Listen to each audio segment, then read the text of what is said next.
Hey everyone, and welcome to Backseat Sports. I'm Josh, that's Caleb, and today it is finally time. The way too early seasons predictions videos, one of the iconic ones on the channel. We always do one like in the springtime, and then of course like 2 weeks or so before the season, we do our official season predictions. So this one, it's gonna be the big time overview of the big changes around the Big Ten, all the teams that Nebraska's are playing, getting familiar with the teams, making predictions, getting familiar with Nebraska. It's gonna be all over the place. We have a ton to talk about with all the coaching changes around the conference and of course with Nebraska as well. So without further ado, Caleb, how you doing? Man, I'm doing great. This is excited.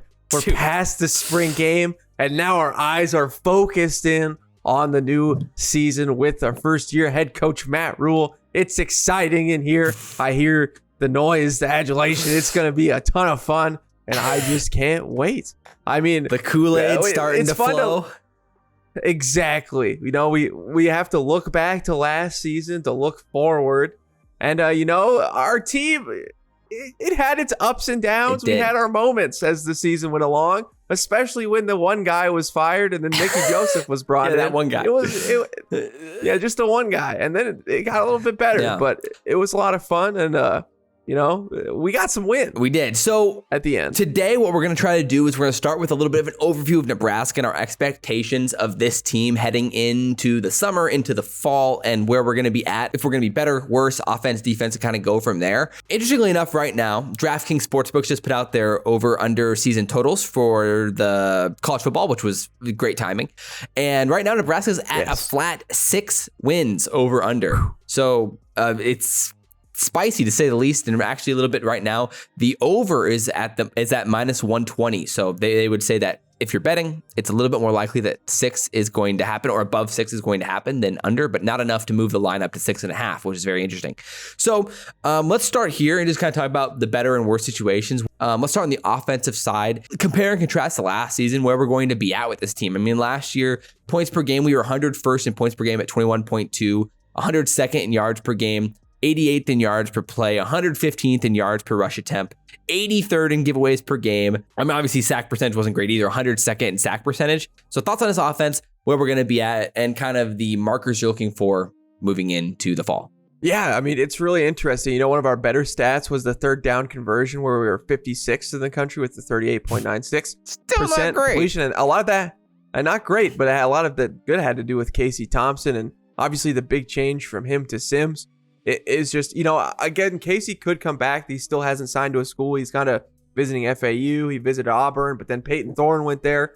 So that's still up in the air. But, again, when he was in there, our offense looked great. When he was gone, our offense did not. And that kind of just falls on the offensive line. Josh and I have said this way too many times at this point, but they are the weak link in the offense. And I think no stat just gives that better than the yards per rush at 3.3. He'd be, that's on the running back. No, that's on the offensive line. When you're not giving a push, when, we're starting out and guys are just in the back and, we have a negative 1 yards to start with, it just makes that really hard. And again, when your quarterback's just liable to get injured because we can't protect the blind side and he's just getting destroyed. And then again, we can't get any rush because our offensive line can't get a push. And, will that be as bad as it was last year? Right. I think it could be a little bit better with Ben Scott added. I think Newly actually playing. I think that can be enough positive for this offensive line to maybe not be as horrible. Again, Prohaska with hopefully just another offseason being a little bit healthier, getting a little bit better. He's shown some promise. Obviously didn't look great in some of the games though last season. I think part of that probably has to do with the injury. But again, injured Prohaska is probably better than I wouldn't want to rely on Prohaska being a stud by any means, but I don't think you can be much worse than Turner Corcoran at right tackle or at left tackle. So, moving Prohaska to left and then Benhart to right and Corcoran inside. And then you have an upgrade at left guard with Newly and then maybe an upgrade at center, at least probably about the same performance. I think it might be an upgrade at center. So I'm with you. I think the offensive line will be at least moderately improved. The question is then Jeff Sims versus Casey Thompson and replacing Trey Palmer's production. Because I think at the running back room, we think it'll probably be at least comparably similar. Yeah. I mean, do you think we have enough there to replace Trey Palmer's production, transition in offense to Jeff Sims? Yeah, I think Sims will help out the run game. Because he's and we're going to run the ball himself. A lot. Yeah, and because he kind of is a wrinkle that, it has to keep the defensive honest, I think it'll help out the run game somewhat. The passing game is really the question again. Trey Palmer was just such a deep threat, and we had touchdown opportunity so often where, at any point again, on the field.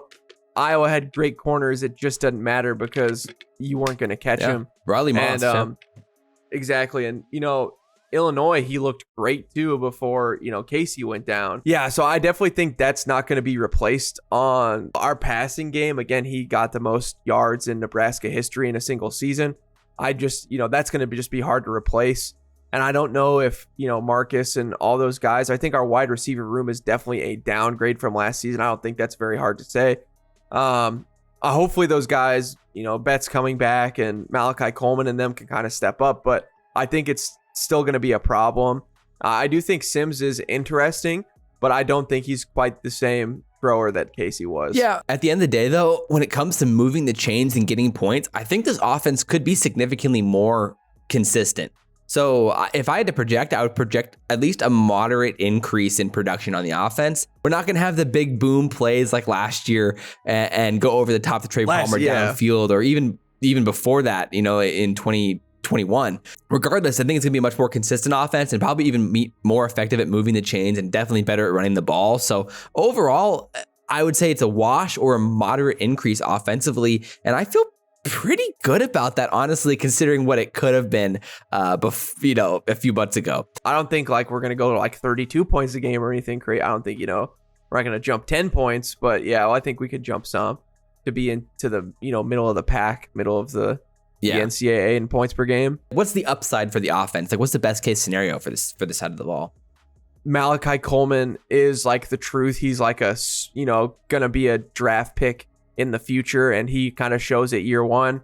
And so having him as a deep threat with him and Sims gets a good 700 yards. And then Betts or Marcus Washington can kind of make some sort of jump where, if Betts can consistently see the field, and then, Sims be a great runner, and our offensive line does improve, and then the running back core, one of those guys kind of breaks out in the pack. If sounds like a dream come true. Yeah, if two of those things happen, I think then, we can really, that could really work for us. Or again, Sims's legs is just insane in the Big Ten, where he's just, running circles around the other teams. I mean, I think we saw the best of him in the spring game, and so maybe the expectations are going to be a little bit too high. I mean, last year on PFF, he was graded 141st in passing grades. So, I mean, you don't want to rely on something like that. But we saw the talent that he has, and so, over time, maybe he develops and ends up being great, and that's very possible. But I'm agree with you. You don't want to exactly rely on something like that. In the short term, at least. Yeah, then with defense, last year, crazy enough, our defense ended up being better than the offense in a lot of stats. Points per game, we were 75th. Yards per point, we were 48th with 14.9, and yards per play, 64th with 5.5. Again, a respectable team, even with some higher upside with yards per pass attempt, 6.9. That's pretty solid again. So takeaways, we were 70th with 1.4. We had some ability there. Where do you feel on the defense again? How do you feel with the changes, the moving parts? I mean, obviously you have to be most excited about the secondary because we're returning everyone. You're returning Malcolm Hartzog, Quentin Newsome, Marquez Buford, Omar Brown, and Isaac Gifford. So you have all 5 of the DBs back. And they, most of them are pretty young. I mean, Buford, Hartzog, Gifford even. So you still have so much youth there, and the extra year of development with a new staff, I think, is really interesting. And you're bringing in the 3-3-5, which should even help secondary even more, be more flexible and use more of the talent there. You have Miles Farmer there as well with the experience. So legitimately solid players in the secondary with some upside in the long term. So for me, I'm pretty excited about the secondary and what this could look like this year. And then pairing that with the veteran linebackers and a great coverage linebacker and Luke Reimer, you have that going for you in the middle of the field. And then you have Nick Henrich.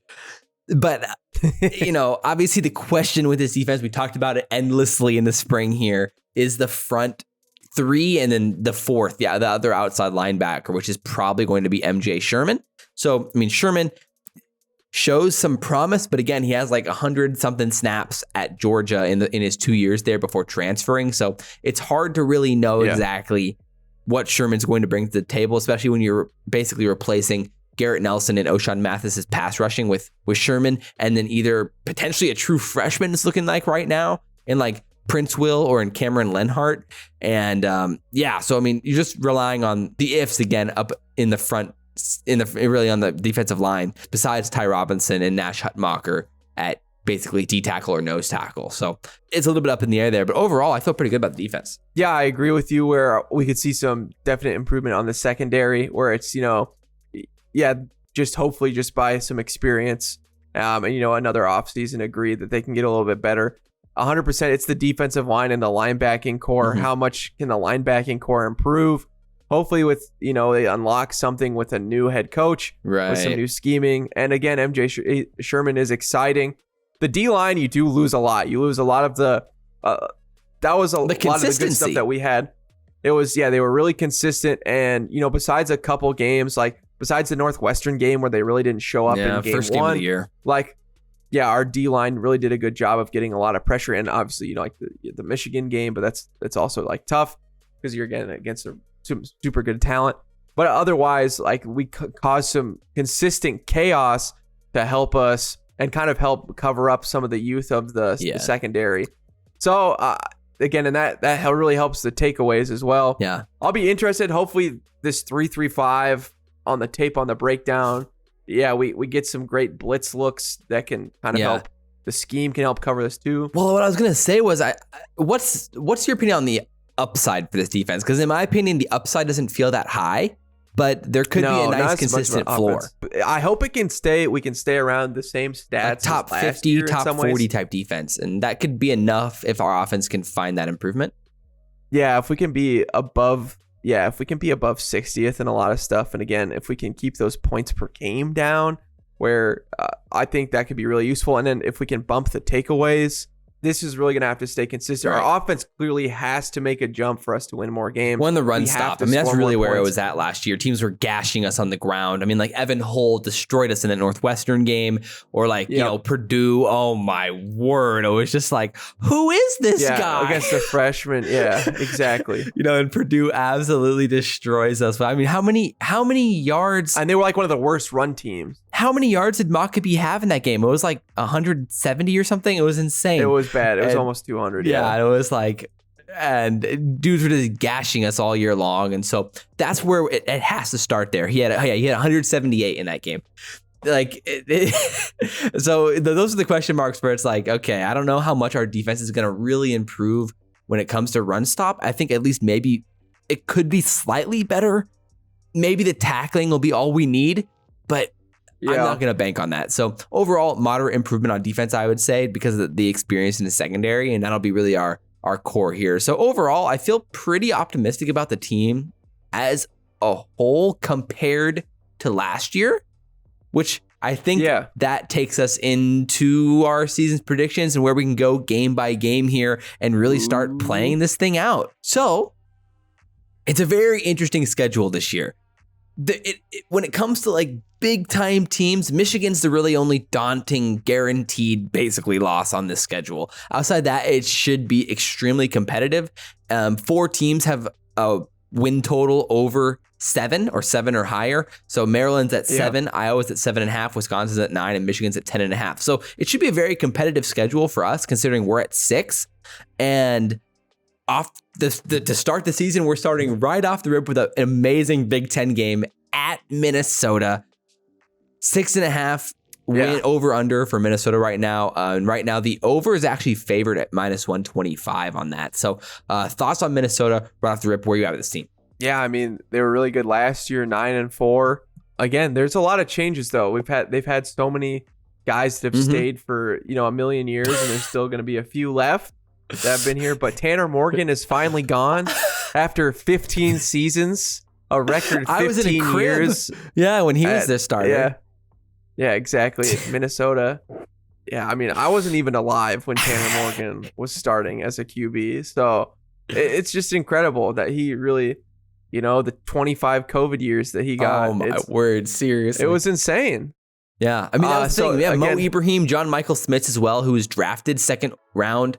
Their starting center, who was a foundational piece for them on the offense. So, yeah, they finally lose those foundational offensive pieces that kept them consistent over the last, 3-4 years. That Fleck has had the whole time he's been there. Oh, my word, seriously. So the only guy literally remaining, the whole time. Somehow, Chris Ottman-Bell is still going to play this season because of his season-ending injury last year. Early in the year, he's going to get a 6th year, so he's going to be back. But a lot of question marks on his offense. And dude's older than Stenson Bennett. Dude, literally. And I mean, they're returning 5 starters on offense, 5 on defense, and 59% production and 57% production on both sides. Do you see the upside for this team, or where are you at with this Minnesota roster? Yeah, Kaliak Manis cooked us last year, so there is that. Dude, literally, Tanner Morgan getting hurt helped them in that game. It did, because we were dominant. We were dominating them 14-3. You're like, oh man, we got this in the bag. Literally, Minnesota can't score points. And that was without Casey Thompson. Yes, it was. So I mean, Minnesota beat us 20-13 without Casey Thompson there. We ran the crap out of them in the first half, and then just disappeared. Yeah. So I mean, basically every Husker fan would have said if we had Casey, we win that game. Who knows if I agree. If ifs and buts were candy and nuts, we might have more than 4 wins. But yeah, I mean, essentially, I think it's going to be an extremely competitive game. Last year, Minnesota's defense was amazing. And so that's what I'm worried about is this defense is still primed to look pretty good. I mean, they were number 1 defense in yards per points last year. Yards per point last year at 21.4 yards per point given up. And they were number 12 opponent in yards per pass attempt. So, I mean, they did a great job of keeping the game in front of them and then running the ball down your throats. And that's probably what they're going to do this season as well. And their receiving core seems to be a little bit deeper this year. They don't have the top end of dominance like, years past, especially their 10-2 seasons and stuff. But they seem to have a pretty deep receiving core and obviously another talented running back room with a lot of depth. So, you know what you're going to get with this team. And that's why I'm nervous about this game where you don't know what you're going to get with Nebraska. So I'll be honest, I'm scared. I'm going to take us to lose this game in a really close one on the road. I think they're fine. I think they're cooked. PJ Fleck is done. The 2 Minnesota fans are still crying. It's okay. I'm sorry, you 2 Minnesota fans. What's the X factor for you? I think Sims just cooks them, honestly. We don't have a team that's going to collapse on the road anymore like Scott Frost teams. Oh, that's true. That is true too. I think the dual threat quarterback's definitely a difference where we're able to get some yards on them. I think our defense will be solid enough, and I don't think they're going to be able to move the ball as well. I mean, quarterback play would be the question is how good is Calicoman? And I think we can get some turnovers. I think the 3-3-5 is going to be fun for them, and they're not going to be able to run the ball and dominate in the second halves as they have. Mm-hmm. Like they've looked like a really solid Big Ten team because of their run, and I know their offensive line will be solid as it has been, but I don't think But Mo Ibrahim was their catalyst when he was at his best. He was their catalyst back in 2019. And they literally ran him like 50 times a game, literally. Like even last year. It's insane. Post injury, they're just running him 50 times. So I think we win. All right, we need to make sure this video is not 4 hours long. Up next is Colorado again on the road. And of course, this is prime time. This is going to be an absolutely insane game. Ticket prices are still outrageous for this game, especially for 2 teams who aren't good, especially Colorado. Right now, the over-under for Colorado is 3 wins. And the under is favored at -120 right now. So thoughts on this Colorado team who has had like 40,000 transfers? 71 and counting right now. Maybe prime time, maybe the transfer portal wasn't open. Maybe it was open just for their team to leave him. I get it. Like, how good's their quarterback going to be, from Jackson State? And obviously Turner, like the 5-star DB. But is that enough? I don't think so. I think we stomp them this game, to be honest. I think this is like a game that like Nebraska fans will look back to for a while and just like it'll just be that satisfying. I think it's like we run them down. I think we win like 30 plus points. Wow. Yeah, that's my 2-win prediction. I don't feel as confident. I think it's gonna be more of a grinder out type game, and we're gonna keep the ball in front of us there again, and like just basically keep them contained. We'll win by like 10 or 12 points. I feel good about this game again. I'll take us on a win on the road at Colorado. And yeah, I mean, who knows with prime time? I mean, there has not been 1 ounce of good news with Deion Sanders, which is crazy considering the hype beforehand. So the next 2 games are Northern Illinois and Louisiana Tech. Obviously, both of them, they could, we would have said the same thing last year about Georgia Southern. Wait, hey, we've lost to Northern Illinois before, so I wouldn't overlook them just yet, Josh. I know. But at this point, we're going to go much more in depth on them closer to the season in the season predictions video. So for now, I think both of us are feeling pretty confident about wins in these games. And we'll probably just go from there. They were both 3-9 last year. I'll go WW. Yeah, same. So of course, Michigan's the next game up. And there's a world here where Nebraska's, 3-1, 4-0 heading into this game. 4-0 against 100% guaranteed. Lock it in against Michigan. There's not a chance we home. lose. Right now, again, Michigan's at 10.5, and the basically split even over under on their record. There's not much to say here. Their team's going to be incredible. They were one of the best teams in the country last year, offense and defense. And offensively, they were one of the best rushing teams in the country. And they basically lost nobody. And everyone's still there. JJ McCarthy and the running game and everything else. It's this Blake Corum. They're stacked. They're going to be as good as it gets. And I don't really see much reason for why this game's going to be that competitive. I'll be excited to see how the 3-3-5 handles their run. I'll be excited for that. Yeah. To see how well we can contain the run with a 3-3-5. But yeah, we're probably not going to win this game. That's fair. You never know. You have to play it. Blake Corum, I would doubt it. Oh my word. The Blake Corum and Donovan Edwards combo. Those guys are just disgusting. I mean, I'm so jealous when you have 2 guys that are that good. So the next game is extremely interesting at Illinois. Obviously, Illinois was incredible last year for the expectation. And right now their over under is at 6.5. The over is actually betted as the favorite right now at -135. So that's actually really interesting. Coaching changes, of course. They have a new defensive coordinator in Aaron Henry, their defensive coordinator. Actually, we'll talk about him later, but he went over to Purdue. Thoughts on this Illinois team? Yeah, I mean, they lost Witherspoon, who went 5th overall. So that's helpful. The dude was amazing. Yeah. He literally locked down Trey Palmer all game. Yeah, and Jartavius Martin went in the 2nd round. And then Sidney Brown went to the 3rd round. The Eagles. That was such a good pick. And then, Chase Brown to the Bengals. I mean, they had a great team. The secondary was literally unbelievable. I mean, again, Witherspoon, Martin, and that's why Brown, they won so many games. Insane. Yeah. And last year, their defense was 2nd best in the country in yards per point at 20.7, 2nd in the country in yards per play at 4.4, 2nd in yards per pass attempt, and number 1 in takeaways per game. This defense was insane. Yeah, incredible. So, I mean, the question will be can you replace talent like that at Illinois? I mean, Bielema did some, I don't know, some sort of dark magic to make this defense that good that quickly. They're returning 6 offensive starters, 7 defensive starters. Where are you at with Illinois? I still think it's going to be a tough game. I think that Bielema will have the ball rolling. I think it'll be a close game.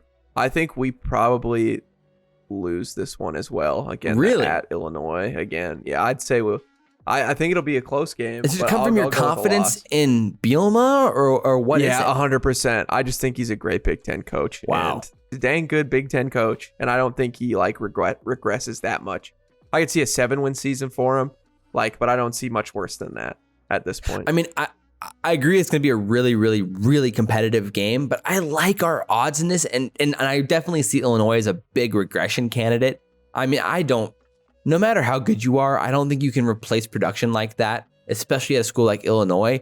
And then you also lose Chase Brown, the literal foundation of their offense for the last 4 seasons. That was all they had for for every single year.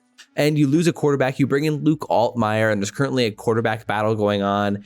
He came from Ole Miss, but he only threw 54 passes at Ole Miss. And I don't know. In my opinion, I think this team's going to have a lot of issues, and their offense isn't going to be efficient at all. And maybe this is one of those games where it's 14-7 or something, and they can grind out a win because the defense is still good, which is possible.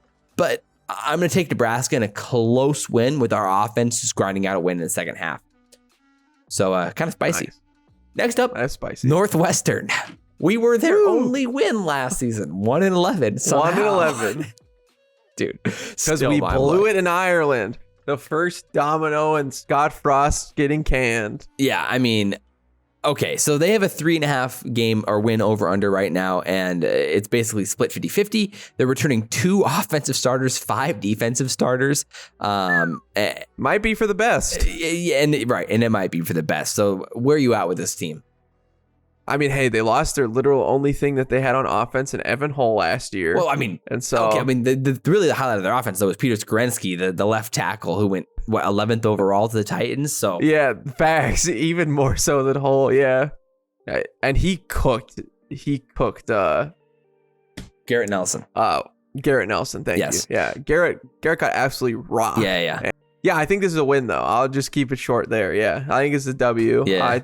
I'm with you. I feel pretty confident. I mean, I don't really know what the argument would be. It'd be like magically poof. I mean, yes, great. They got a whole team. Great coaching. I mean, not like Northwestern hasn't U-turned before. They have. I mean, they've literally gone from trash to like Big Ten contender in one season before. So it's not impossible. By this point, I do feel like it was a perfect storm each time. Right. With the information that we have though on them now, I don't know why you wouldn't pick anything besides a win for Nebraska right now, which is what we would have said last year. So the next game is another really interesting game. Purdue. I mean, right now their over-under is at 5.5. So basically split 50-50 for them. And right with us, we're at 6. So this is going to be a really competitive game. New head coach, Ryan Walters, again, the defensive coordinator from Illinois, coming in here. And he was at Missouri before that. And then they brought in offensive coordinator Graham Harrell as well. And Aiden O'Connell, Charlie Jones, Payne Durham, their offensive superstars that literally did everything for this team are gone. Charlie Jones, insane. Yes, finally. Woo. Thank goodness. Yeah. I mean, yeah, it's just a total rehaul for Purdue. And I think that's the reason why I'll pick us to win this game. I think, it's just a lot of moving parts. Again, yeah, new head coach. The whole offense is gone. I think we can just catch them at this point. While they're trying to refigure it out. Yeah. I think Ryan Walters will do well, but I just don't know if there's enough pieces on Purdue's team for him to like put together the puzzle to be like a really solid team year one. Yeah, I mean O'Connell. I mean, the dude was just a commander on the field, so impressive. And I think that was when he was on, right. And he diced us up. But like, I think people were shocked by how early he went in the NFL draft. Like the Raiders took him in the 4th round, and nobody had O'Connell going in the 5th or probably 5th, 6th, 7th, maybe. Even Charlie Jones, people didn't have going in the 4th. So the NFL saw the talent on this team. Yeah. And yeah, I think it's going to be hard for them to replace. I'm with you. I mean, I am a little bit worried about the running game and Devin McAbee and the potential they have there. I mean, they still have some talent. I mean, TJ Sheffield as a wide receiver was also pretty good too. So they have talent. I think it's going to be a competitive game, but I'll take Nebraska in a close one here with our secondary kind of being the X factor in this game. At Michigan State is next up. Right now, they have an over-under of 5.5. The under is slightly betted as a favorite, -130 right now. Thoughts on MSU? Yeah, Michigan State, they were 5-7 last year. Still the same head coach. They've paid him way too much money. Bell's not going anywhere. No. But they have a new D-line coach, Darian Reynolds from Stanford. Really nothing too crazy. They're returning 7 offense and 7 defensive starters, 80% of their offensive production and 56% of their defensive production. Peyton Thorne just left yesterday, so there's a new QB battle at this point. That's going to be interesting. I would assume they're going to target the portal here. More than likely. Right now, Noah Kim is the projected starter, which is interesting. But yeah, it's hard to exactly say what this offense is going to look like right now. But one thing we know is that Mel Tucker has done an amazing job of bringing in transfers and renewing teams through the transfer portal like what we saw 2 years ago.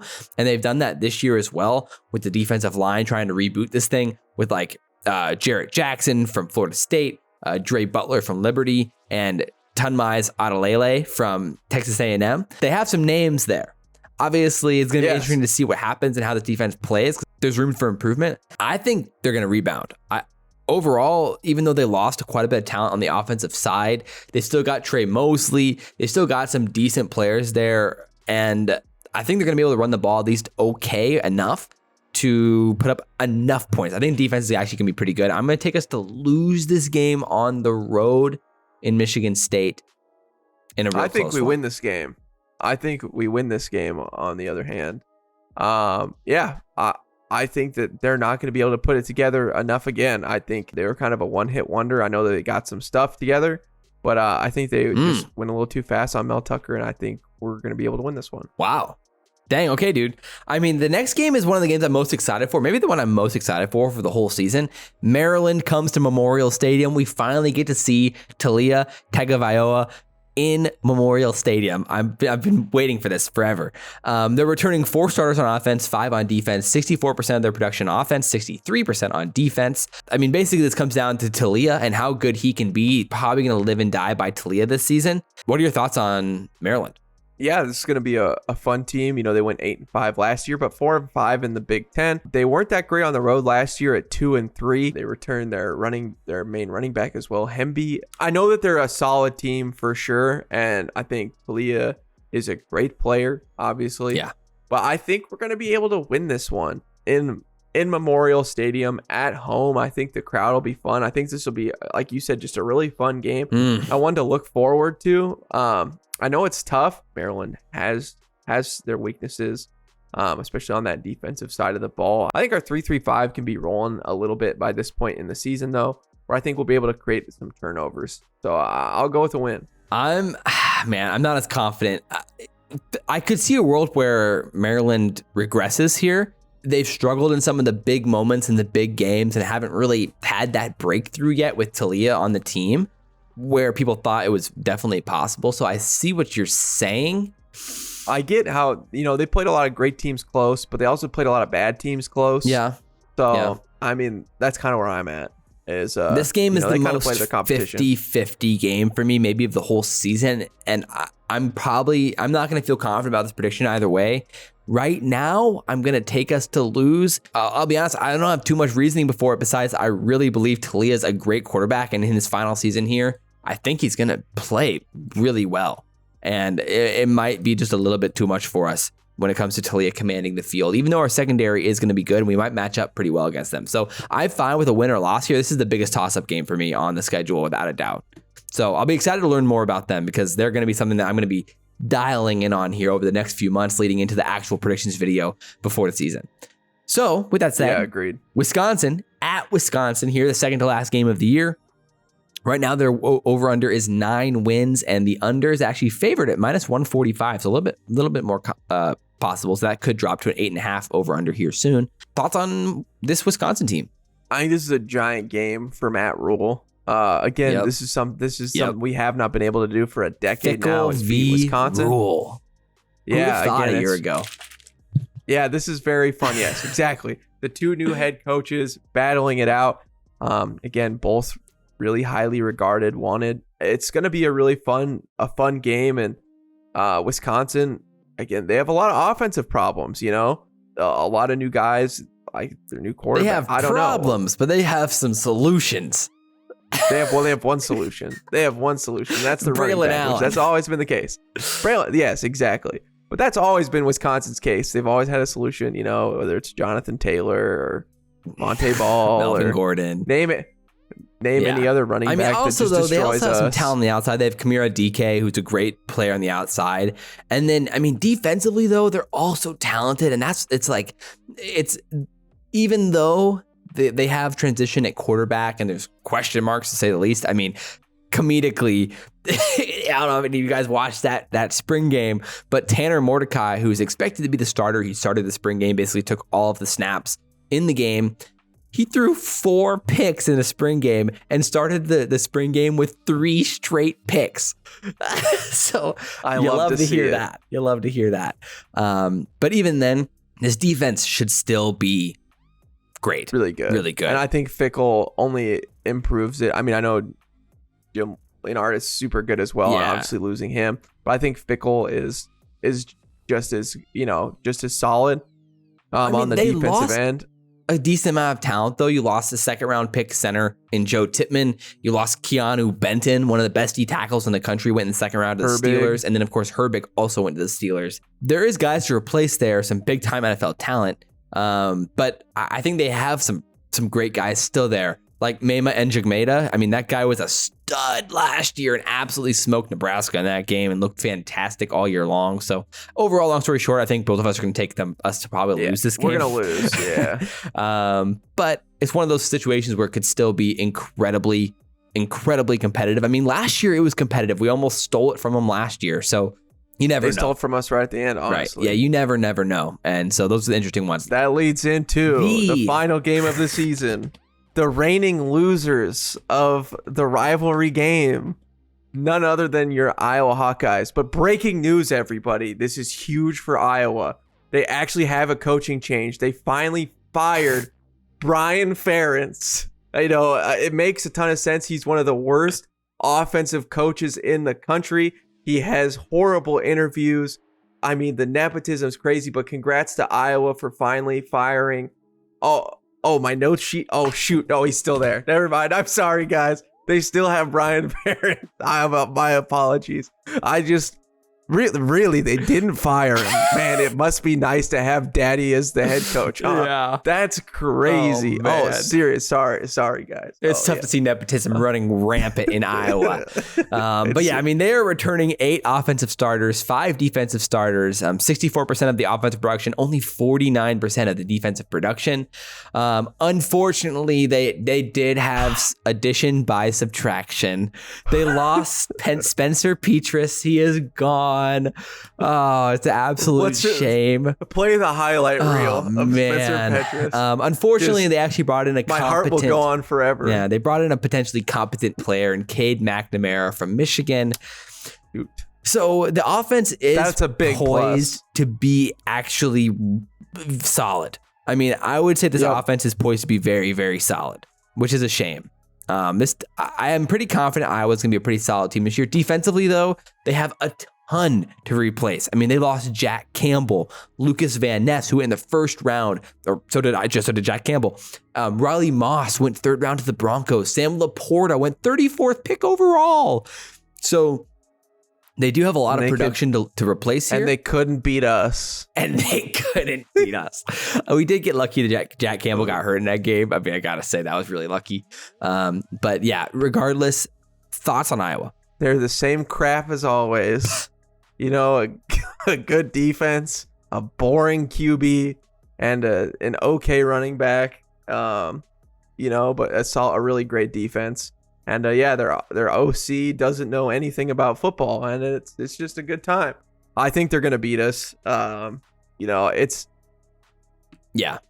think we're at home, but yeah, I think they beat us here. But I don't know. I think it'll be a solid game. But just off the gut reaction, I just think that they'll have a little bit more talent at this point. Losing Sam Laporta, though, I mean, that might be the biggest loss of any of them, though, because I mean, he was the only guy. He was the passing offense. He was the offense. To be fair, Nico Regini did actually make some plays. Is it, you say Regini? I can't remember how they said it, but he made plays against us in that game, and we for some reason couldn't stop him. And thank goodness it didn't end up costing us the game. But yeah, I mean, literally Laporta was the only one that moved the ball for him that whole season. You have Caleb Johnson making plays for them at running back. He's a solid player. I really think he's going to be he's actually a really solid player, and I like him a lot. But yeah, I agree with you. I think overall it's going to be a little bit too much for us, and that defense is still going to be good. I mean, even losing, half of your production, they were the number 1 defense in the country last year in yards per play, number 1 in yards per pass attempt, number 12 in takeaways. So I think they're still going to be a really solid team as well. So with that said, that's losses for both of us. What does that end up with you at? 8-4. That's right. You are one optimistic man. And I see more wins on the table, man. And I see more wins on the table. Do you think that could change over time, though? I'm shocked for sure. You're optimistic. The transfer portal, as we learn more, as we go on, I think that, there's still to play. But at this point in the season, the more I look at the schedule, the more I like it. We have a lot of really good home games. Yeah, that's the thing. The schedule is just amazing. It's so nice. And, we can go up from here. I also think that, we were in a lot of games and had plenty of chances these last few years, but just kind of threw it away at the end. Hopefully with some improved offensive line play, running back play, we can kind of move up. I mean, the Big Ten West is going to be an absolute bloodbath this year with so many different new coaches, new schemes, new quarterbacks all over the whole conference or the whole division. So who knows? I mean, Minnesota, Wisconsin, Iowa, Illinois, us, Purdue, like literally everyone has some basically big changes. Northwestern's going to after this year. Exactly. So yeah, it could be mid-season. Some big time changes around the division. So it's just really, really hard to predict right now. With that said, I think I'm at 6-6 right now. So I'm right at the betting line. So I would not take a Nebraska bet right now. But it could go either way. I mean, I have some handful of toss-up games there. So there's definitely room for optimism right now inside Nebraska. Yeah. And I mean, 8-4, 9-3 isn't off the table. It really comes down to what's the upside for Nebraska right now, because the defensive side of the ball is, again, we talked about this. It could be consistent, but I don't know where the upside lies with individual talent. And on the offensive side, it's kind of the same thing. It's like, okay, I like our pieces here, but who's the stud that's going to take us to the next level? And that's just where I'm having trouble really getting past 6, maybe 7 wins. Yeah, I really see it. I think there's going to be a lot of fun games, and I really think that this is going to be a much more enjoyable season for Nebraska fans. Mm-hmm. The second half of the schedule is a lot tougher than the beginning. I think that we really need to steal some games, take some games early. But yeah, I think it's fun. There's a lot of changes. It feels like the COVID years are kind of shedding away at this point, and it's back to more normal college football where there's turnover and new names. And the coaching is really going to be the X factor. I mean, there's a world where if you can outcoach some of these new names in the conference, Matt Rhule has an opportunity to go 8+ wins. But there's also a world where we don't have the upside here. We don't have the playmakers, individual playmakers, to really make it happen. It's a new system. It's a new team. I don't want excuses. I want results. Suddenly baby. We're at 4 wins again, and if the rest of the conference starts to outperform, then suddenly we're right back in the mix. So there's a lot of variation. We're going to learn a lot about this team over the next few months, few weeks leading into the fall. And we'll get out a full, huge breakdown video of all of the teams and predictions here heading into this season. So be the red on shirts. The lookout. So hopefully you guys enjoyed this video. Drop your comments down below and your way too early seasons predictions. We'll definitely react to them in the comments. Hit the notification bell so you never miss an upload. But as always, guys, I'm Josh. That's Caleb. This has been Backseat Sports, and we will see you next time. Go Big Red, baby.